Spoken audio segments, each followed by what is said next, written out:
Hi from Hong Kong. This time the topic is shopping during COVID-19.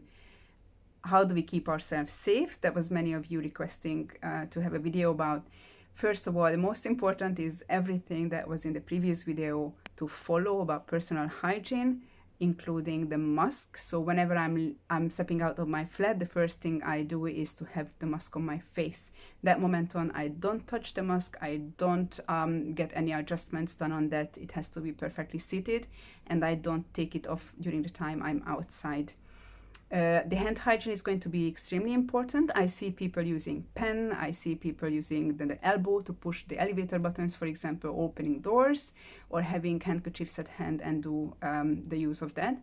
I don't necessarily practice that, but I try to use alcohol to sanitize my hand whenever I can.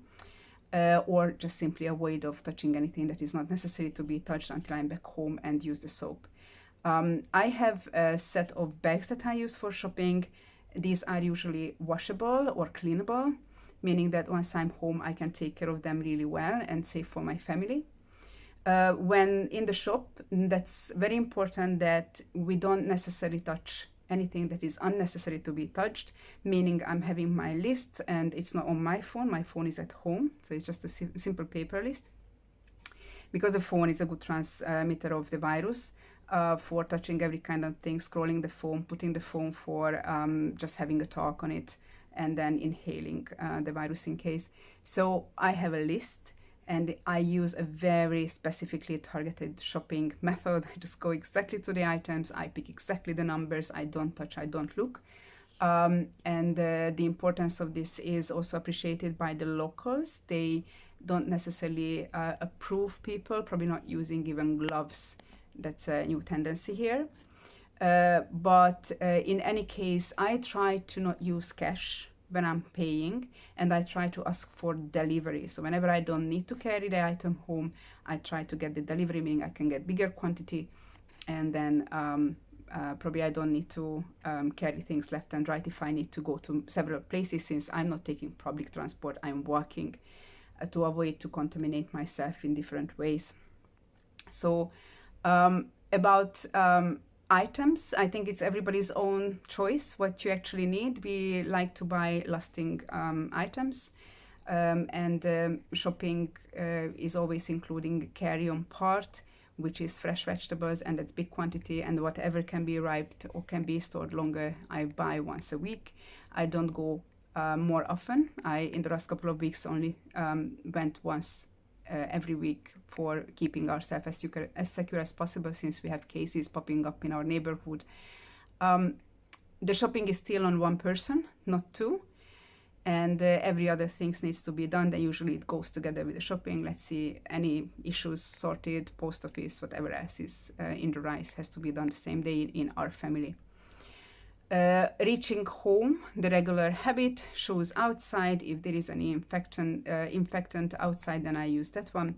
If inside, then I use that one.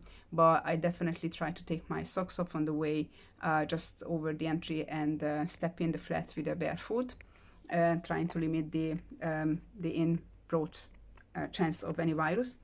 Then I get the items either bringing home or either getting in a box, cleaned, each one of them, unless these are long lasting and I can leave them somewhere safe, so they can actually wait the 3, 4, 5 even days, that the virus, in case it's carried on any, can just simply be not effective anymore.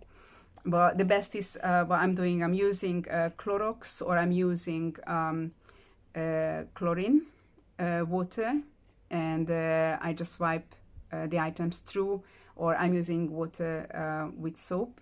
That's also as effective, but it needs to be then double cleaned. What we try to do with a vegetable, we don't necessarily disinfect them. We store them away for at least 2-3 days, but usually we actually wash and fry and cook or steam. Whatever is eaten without steaming, cooking, or frying, that's usually is either frozen, we put it in the freezer after a short treatment, or we just peel before eating it. And what else could be interesting for you guys? I guess more or less that's it. If you have any questions, you can always post things. You can always ask things. Now I'm just ahead of a big shopping because we just got the news that now it's official that the Chinese border is going to be closed. There is no transports coming or going. There are going to be special regulations set up for that, meaning that we're not going to have fresh vegetables most probably soon, or we're not going to have rice, or we're not going to have chemicals for cleaning. So we try to do still the best for today. And try to keep yourself safe after coming home, reaching home. Please make sure that you take your clothes off and you keep them inside out, stored away in plastic bag until it's being washed. Do your shower, wash your hair in case you didn't have a hoodie, or in any case we actually just do it. Your mask is best to be washed as well. If it's a washable one, or if you have a cover over it, please take care of that as well hygienically. The mask is better to be handled, or best to be handled just to be hooked off with one finger, could be any of these, to not have any issues, to not get anything from the front or wherever it was. Still try to avoid crowds. I know there are countries where they already implemented the 2 meter distance at the line, or there are countries where actually no more than 10 people can be in the shop at one time, like as far as I know about Malaysia. I heard the same about Germany. Probably about you guys from all over the world might experience differently. So all the best for everybody. Keep ourselves safe. That's what we can do.